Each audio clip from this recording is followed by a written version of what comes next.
루펜 여러분, 안녕하세요. 이그스 칼럼에 오신 분들 환영합니다. 이번 전력 분석 선발편 대체 선발 이야기입니다.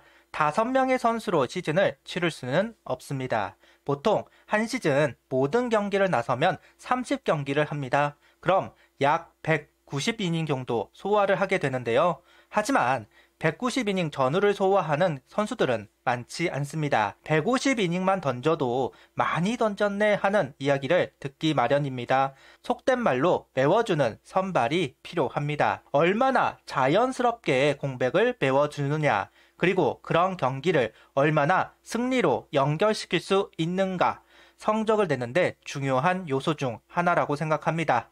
영상 시작하겠습니다. 5명의 선발진이 확정되었지만 대체 선발을 준비하는데 공을 들여야 합니다. 24시즌 이태양, 황준서 두 선수를 대체 선발로 보고 시즌을 준비시켰습니다. 아쉽게도 이태양 선수는 부상으로 이탈이 되었고 황준서 선수는 기세를 이어가지는 못했습니다.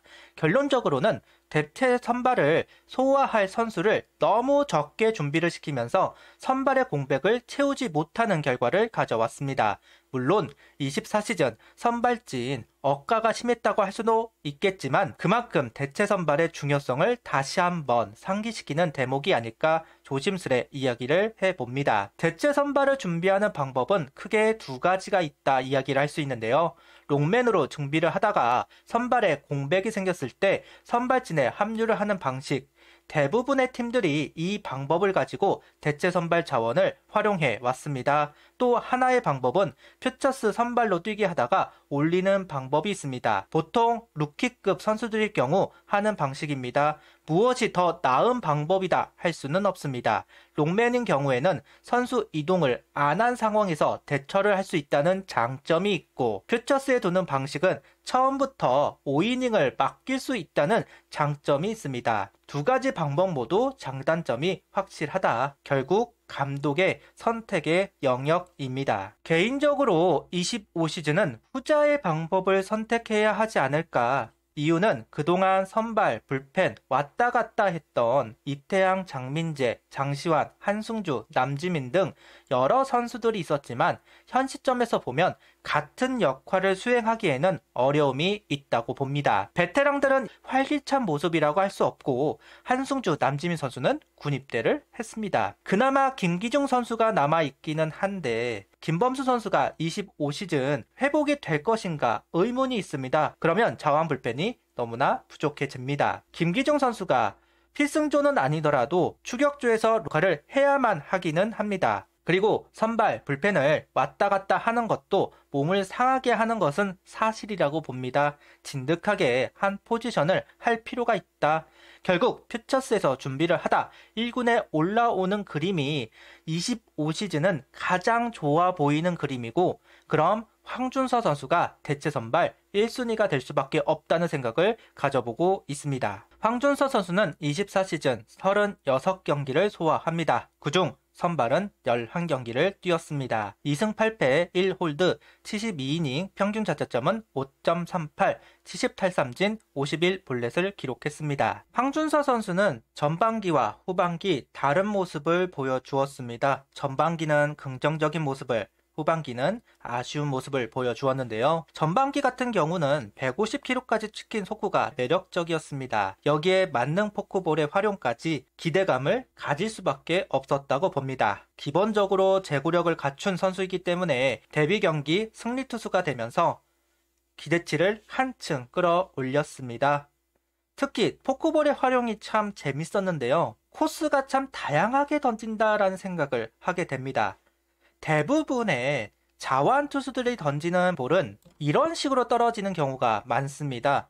정우람 선수도 그렇고 류현진 선수도 마찬가지. 대부분의 좌투수들은 바깥쪽에 던지면서 우타자의 방망이를 이끌어내기 마련입니다. 그런데 황준서 선수는 이렇게 던지는 방법도 있고 우타자 몸쪽 하이볼로 던지는 포클볼도 있었습니다. 좌타자에게는 오히려 몸쪽으로 역회전으로 던지면서 파울을 유도하거나 범타를 유도하는 포크볼을 활용하기도 했습니다.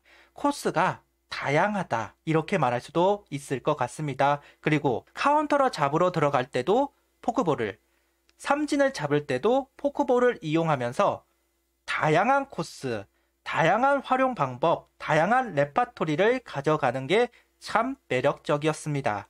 분명 황준서 선수가 가지고 있는 장점이라고 볼 수 있을 겁니다. 그런데 후반기에 살이 빠지면서 체력이 저하됐고 구속, 구위가 저하되기 시작합니다. 아직은 프로의 몸을 가지고 있는 선수는 아니니까 충분히 그럴 수도 있다라고 생각하지만 이때 문제점이 발견이 되는데 첫 번째로 활용도가 좁아진 포크볼입니다. 즉 카운터로 잡으러 들어갔던 포크볼이 사라졌습니다. 오로지 땅으로 떨어뜨리는 포크볼만 던졌습니다. 두 번째는 공이 빠를 때는 그냥 스트라이크의 중앙을 보면서 그냥 툭툭 던졌던 황준서 선수가 구속이 떨어지고 구위가 떨어지니까 핀포인트를 제구를 하기 위해서 집중을 합니다. 문제는 핀포인트 제구를 하려다가 볼이 되는 경우가 많았고 결국 한가운데로 공을 던지다 통탈을 당하는 경우 많아졌습니다. 장점이라고 생각했던 포크볼의 활용도, 장점이라고 생각했던 제구력, 이 두 가지가 사라졌다. 여기에 가장 최고의 장점이라고 봤던 자완투수가 150을 던진다는 부분, 이 부분까지 사라지니 세 가지 장점이 사라진 황준서 선수는 후반기 아쉬운 모습을 보여줄 수밖에 없었다고 봅니다. 황준서 선수의 숙제는 두 가지입니다. 첫 번째는 몸의 완성. 스토브리그 짧은 기간만으로 프로의 몸으로 완성시킨다는 거 불가능에 가깝습니다. 보통 한 2년 정도는 걸린다 이야기를 하니까요. 벌크업의 완성은 살을 찌우는 것이 아니라 근육량이 늘지 않으면 결국 살은 또 빠지게 되어 있습니다. 살을 찌우고 그 살이 근육으로 변해야 자기 것이 되는 것이고 그래야만 힘을 쓸 수가 있습니다. 올 시즌 몸의 완성을 위해서 열중해야 되는 황준서 선수입니다. 두 번째는 구종의 다변화, 브레이킹볼의 필요성입니다. 커브와 슬라이더를 장착해야만 합니다. 물론 지금도 황준서 선수가 커브를 던지기는 합니다. 하지만 그 커브의 존재감이 좀 약하긴 합니다. 비율도 낮고요. 여기에 필수적으로 슬라이더가 꼭 필요하다. 24시즌 내내 황준서 선수를 이야기하면서 슬라이더가 필요하다는 이야기를 많이 했습니다. 그 이유는 포클볼과 같이 스트라이크 존에 들어갈 구종이 필요하다는 점이었습니다. 속구와 포크볼, 거기다 슬라이더까지 스트라이크에 들어갔다가 나갔다가 들어갔다가 나갔다가를 할 수 있는 구종이 필요하다. 그래도 전반기는 포크볼과 직구가 같이 스트라이크 존에 들어갔지만 후반기로 갈수록 포크볼은 스트라이크 존에 투구하지 않았습니다. 오로지 직구를 스트라이크 존에 넣기만 했다. 그러다 보니 타자 입장에서는 스트라이크 근처로 오는 건 다 직구라는 생각을 가지게 되는 것이고 황준서 선수가 고전을 할 수밖에 없었던 요인이라고 생각을 합니다. 속구와 같이 들어갈 구종이 필요합니다. 포크볼과 같이 스트라이크 존을 두드릴 수 있는 구종이 필요합니다. 포크볼과 같이 떨어지는 공이 필요합니다. 그 역할을 할 슬라이더가 꼭 필요합니다. 일단 황준서 선수는 커터에 가까운 슬라이더를 던지기 위해서 노력하겠다라는 이야기를 하기는 했습니다. 25시즌 이 두 가지 숙제가 해결이 된다면 성공 시즌이라고 봅니다. 쉬운 숙제는 아니라고 생각하지만 황준서 선수가 꼭 해야만 하는 숙제라고 생각하기는 합니다. 일단 류현진 선수의 미니캠프에 합류를 한 황준서 선수입니다. 트레이닝 코치로 합류를 한 허재혁 코치는 입잡을 선수들 여러 만나봤고 적게라도 자주 먹는 방법을 제안한다고 합니다. 최근엔 체중 증가제도 다양하게 출시가 됐다. 증량이 고민인 선수들에게는 자주 먹으라고 한다. 입에 맞는 프로틴바, 프로틴칩 등 3시간에서 4시간마다 수시로 섭취하도록 했다는 이야기를 합니다. 그리고 근육량을 늘리면 구속 증가, 장타 증가 등 효과를 볼 수 있다. 그렇다고 단순 체지방을 늘리면 안 된다. 너무 근육을 키워도 신체 불균형이 일어나 실패할 수 있다. 노아 신더가드는 30파운드를 증량했다가 광배근 부상이 늘어났다. 오타니 소에이도 좋은 사례다. 10여 년 동안 단계적으로 몸집을 키웠다. 하재훈 선수도 지켜본 선수이다. 차근차근 몸을 키워 현재의 좋은 체격을 완성했다. 황준서 선수도 급격한 체중 증가보다는 단계적 증가를 이야기하는 것 같습니다. 경험이 많은 코치가 합류를 한 것 같아서 개인적으로 보기는 좋습니다.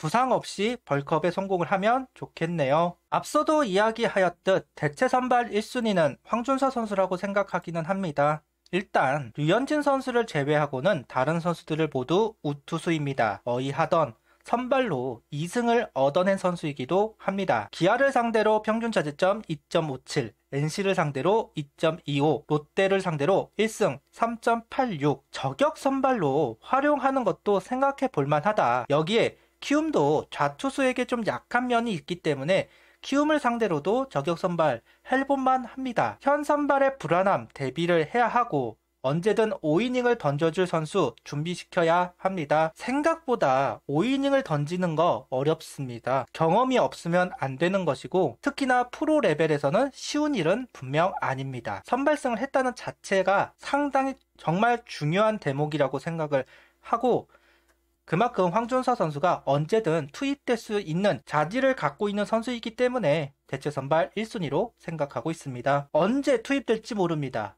준비가 되어 있어야 하는 황준서 선수입니다. 올 시즌은 24시즌보다 좀 더 나은 모습을 보여주면 좋겠네요. 구독, 좋아요, 알림 설정 부탁드리며 영상을 봐주셔서 감사합니다.